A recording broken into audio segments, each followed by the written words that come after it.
Hvala lepa za besedo. Jaz bom kar začel z svojo predstavitvijo. Lep pozdrav vsem udeležencev. Vidim, da nas je veliko se danes tukaj izbralo in jaz mislim, da je to dobra prilika, da skupaj naredimo en korak naprej. Se pravi, jaz bom govoril o večstopenjski obravnavi otrok, zlasti se bom fokusiral na družinsko hiperholesterolemijo, ki sicer ni edina stvar, ki je tukaj relevantna, ampak tudi zaradi v bistvu časa, ki mi je na voljo, se moram večkrat fokusirati. Sam trenutek. Se pravi, v grobem delimo dve oblike družinske hiperholesterolemije, heterozigotno in homozigotno. V glavnem se bo vse to nanašalo na heterozigote, ki je v bistvu ni redka bolezen. Ena na približno 300 oseb ima heterozigotno družinsko hiperholesterolemijo, homozigotna pa je smatrana kot zelo redka bolezen. Povsod po svetu je družinska hiperholesterolemija zelo poddiagnosticirana. V Evropi je po nekih podatkih oziroma izračunih glede na to prevalenco okoli 2 milijona oseb za družinsko hiperholesterolemijo, od tega je preko 90% odraslih in pa preko 95% otrok trenutno nediagnosticiranih. Pri nas so te številke majčkeno obrnjene ravno zaradi programa presajanja. Nedavno objavljeni registrski analizi smo ugotovili, da je bilo v otroštvu gledano globalno diagnosticiranih samo 2% odraslih. Tako da v bistvu tukaj je velik izziv globalno, kot rečeno pri nas, ravno zaradi programa presajanja so stvari nekoliko boljše. Tole je zelo slab v bistvu izhodiščen v bistvu indeks primer, kot temu rečemo, za kakršnokoli zdravljenje, tako da v bistvu v smislu primarne preventive moramo razmišljati o pediatrični dobi. Pri otrocih z družinsko hiperholesterolemijo po starosti 8 let že nastane signifikantna razlika v debelini intime medije, če jih primerjamo z njihovimi sorojenci, tako da takrat je po mnenju ekspertov tudi pravi čas za neko konkretnejše ukrepanje. In s tem, ko začnemo dovolj zgodaj ukrepati, če uvajamo pri tistih, ki morajo biti zdravljeni tam okoli 10. leta, se pravi pred puberteto, dolgoročno ta profil lahko, se pravi profil ogroženosti za srčno-žilne bolezni normaliziramo, ga v bistvu približamo normalni populaciji. Če je ta čas zamujen, je vedno nekaj tega dodatnega rezidualnega tveganja, oziroma če pač nezdravljen, je praviloma to zelo lahko velik problem kasneje. Se pravi, nezdravljena družinska hiperholesterolemija življenje skrajša za okoli 16 let. Primarna v bistvu preventiva srčno-žilnih bolezni, za katere smo uvodoma slišali, da so v bistvu poleg, oziroma da so verjetno najbolj pomemben vzrok smrtnosti. Pri skupinah, ki imajo en velik dejavnik tveganja, to je recimo družinska hiperholesterolemija, diabetes, je čas za obravnavo, za odkrivanje, za zdravljenje je v otroštvu, če hočemo, se pravi, njihov kasnejši srčno-žilni profil nekako približati normalni populaciji. Obravnava je tudi, se pravi, ali je en pomemben dejavnik tveganja ali pa kombinacija različnih dejavnikov tveganja, to tudi pač šteje, da je v tem primeru potrebna obravnava v otroštvu. Otroštvo ponuja veliko priložnosti, zakaj je mogoče ali pa smiselno odkrivati družinsko hiperholesterolemijo, omogočeno je najboljše razlikovanje med monogensko in poligensko hiperholesterolemijo. Na voljo so preventivni pregledi, se pravi možnost zgodnje intervencije, ki kasneje v bistvu rezultira v normalizaciji lahko srčno-žilnega tveganja. In tudi vemo, da so intervencije, ki se začnejo v otroštvu, bistveno bolj učinkovite kot tiste, ki se začnejo kasneje. Se pravi, ta vzgoja za zdrav življenjski slog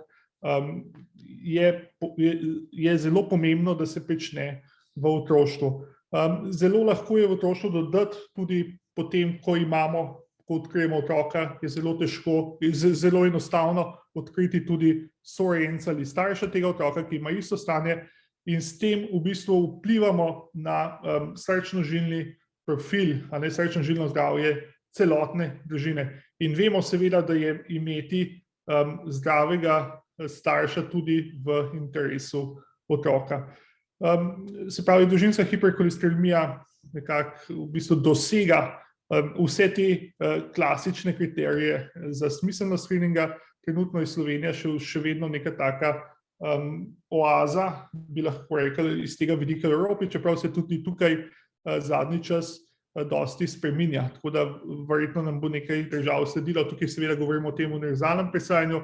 Kar se kaskadnega presajanja tiče, ima nekaj predvsem severnoevropskih držav precej bogato tradicijo, zlasti Nizozemska. Slovenski program je bil med nekaterimi drugimi kaskadnimi uvrščen tudi med najboljše prakse EU-ja v letošnjem letu. Prav tako je VHF v bistvu prepoznal v svoji beli knjigi naš program kot modelni. Se pravi, leto 2021 je bilo, lahko rečemo, zelo pomembno tudi za mednarodno prepoznavnost našega programa. O tem smo že govorili, se pravi, tukaj izkoriščamo v narekovajih izjemno bogato mrežo primarne pediatrije, v bistvu, po kateri tudi izstopamo, se pravi, po tej zgodnji obravnavi otrok, preventivni, nekako pozitivno izstopamo v mednarodnem prostoru in pač, kot je bilo rečeno, ob pregledu pred 5 letom, zdaj bo se določi tudi nivo holesterola, se pravi, ta presajanje je 3-stopenjsko. V prvem koraku se izvede meritev holesterola na primarnem nivoju, v drugem koraku se naredi diagnostiko hiperholesterolemijo s pomočjo genetske analize in v tretjem koraku se določi še, ali gre tudi, oziroma pri katerem od staršev gre za isto stanje. O tem je že dr. Vogrinova povedala, se pravi, pripravili smo pred leti algoritem za izvajanje prvega koraka, s tem smo želeli poenotiti izvajanje programa in tudi dati v bistvu zelo jasna navodila, kako v bistvu naprej. Mi v bistvu iščemo tale repek, dolgi repek ob povišanih vrednostih holesterola v populaciji, tale del populacije ima družinsko hiperholesterolemijo, je pa vmes precej veliko te vmesne situacije, ko gre za mešanico večfaktorske oziroma poligenske in pa družinske hiperholesterolemijo, temu se ne moremo izogniti, ampak v bistvu v luči te širše obravnave oziroma preventivne obravnave srčno-žilnih bolezni tudi ta segment populacije smiselno odkrivati. Nekaj je v bistvu vprašanj glede dosega tega programa. Zaenkrat imamo samo to pilotsko raziskavo iz 2014, dr. Sedajeve, kjer smo v bistvu na večjih zdravstvenih domovih, ki so bili vključeni v to raziskavo, ugotovili, da je preko 90% otrok imelo izmeren holesterol. O tem bomo kasneje govorili, kako v bistvu to vedenje izboljšati s pomočjo digitalizacije oziroma e-kartona. Če bi to uspeli izvesti, bi tukaj lahko imeli povsem zanesljive podatke. Drugi korak, kot rečeno, je genetska analiza družinske hiperholesterolemije. Tukaj zaenkrat uporabljamo panel 18 genov, kjer poleg 3 genov za družinsko hiperholesterolemijo odkrivamo tudi redke dislipidemije, ki so povezane s hiperholesterolemijo. To smo tudi publicirali. Okoli pol ali pa manj kot pol otrok napotenih k nam preko tega programa ima na to, se pravi v tem drugem koraku, potrjeno družinsko hiperholesterolemijo. Doslej smo izvedli preko 1500 genetskih analiz, tam nekje 1 na 400, se pravi v populaciji je pojavnost družinske hiperholesterolemije, s čimer smo že blizu tiste iz literature pričakovane. Tole so tudi, se pravi, nekaj rezultatov teh naših prizadevanj na terciarnem nivoju. Odkrivamo, kot rečeno, tudi redke dislipidemije, to so naši pacienti z homozigotno družinsko hiperholesterolemijo, odkrivamo tudi druge redke dislipidemije, to je recimo pomanjkanje kisle lizosomske lipaze. Tukaj smo preko našega programa tudi odkrili 3 paciente za to ultraredko boleznjo, to kažem bolj za ilustracijo, da s tem programom zajemamo tudi nekatere skupine otrok, ki bi bile sicer neprepoznane z redkimi dislipidemijami. In pa zelo pomemben tretji korak, ko se pravi vsak otrok za družinsko hiperholesterolemijo ima tudi starša za družinsko hiperholesterolemijo, enega od obeh ob tem dominantnem vzorcu dedovanja, kar smo tudi potrdili z zadnjimi analizami, da uspešno diagnosticiramo tudi ta segment populacije in pa potem te starše napotujemo v lipidološko ambulanto za odrasle. Približno 3/4 teh staršev se ne zaveda svoje situacije pred prihodom k nam. Pri obravnavi teh otrok sledimo mednarodnim priporočilom, o tem mogoče več kasneje.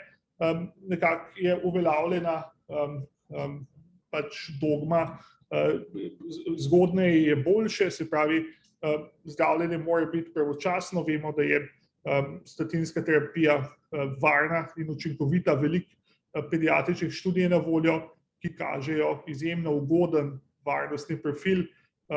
Se pravi, te podatki so predvsem s strani nizozemske skupine, ki kažejo, da so te zgodaj zdravljeni otroci na dolgi rok bistveno bolje oziroma imajo bistveno nižjo obolevnost in smrtnost kot njihovi starši, kjer je bilo zdravljenje nekoliko zamujeno. In pa zelo pomembna stvar, register. Pred parimi leti smo že vzpostavili platformo za register, ki pa zaradi pomanjkanja nekega bolj trajnostnega načina vzdrževanja in v bistvu ustreznih, predvsem finančnih možnosti za delovanje tazga registra ni zaživel, kot smo si zadali.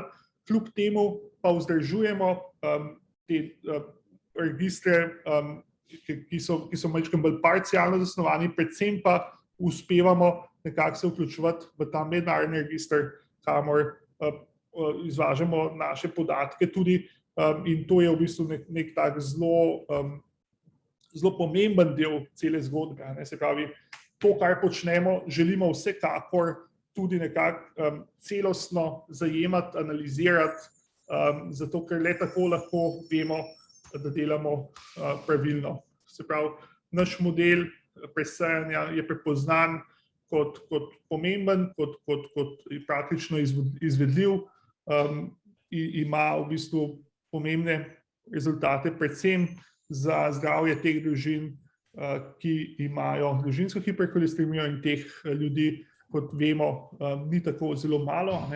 Pomemben je, da je v bistvu ta obravnava, da so te stopnje obravnave zelo jasno definirane, da imamo vzpostavljene ustrezne lipidološke ambulante, se pravi na terciarnem nivoju, to je zaenkrat na pediatrični kliniki v Ljubljani, tudi da imamo v bistvu genetsko analizo zelo dobro postavljeno, ki se tudi izvaja na pediatrični kliniki za cel naš prostor.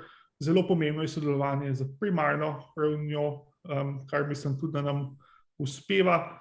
Zelo pomembno je vzpostaviti register. In pa seveda o tem bomo tudi še govorili, tranzicija, se pravi, da vse ta naša prizadevanja nekako ne izvenijo v prazno. Je zelo pomembno, da osebe, ki jih odkrijemo v otroštvu, tudi uspešno predajamo odraslim kolegom, ker v bistvu le tako v bistvu vsi ti napori, ki jih vlagamo, nekako imajo nek možnost uspeha na dolgi rok. Zaznavamo pa seveda poleg družinske hiperholesteremije tudi precej drugih posameznikov, otrok z poligensko hiperholesteremijo in pa z redkimi dislipidemijami. To je naša mala ekipa, ki pa se krepi. Hvala lepa.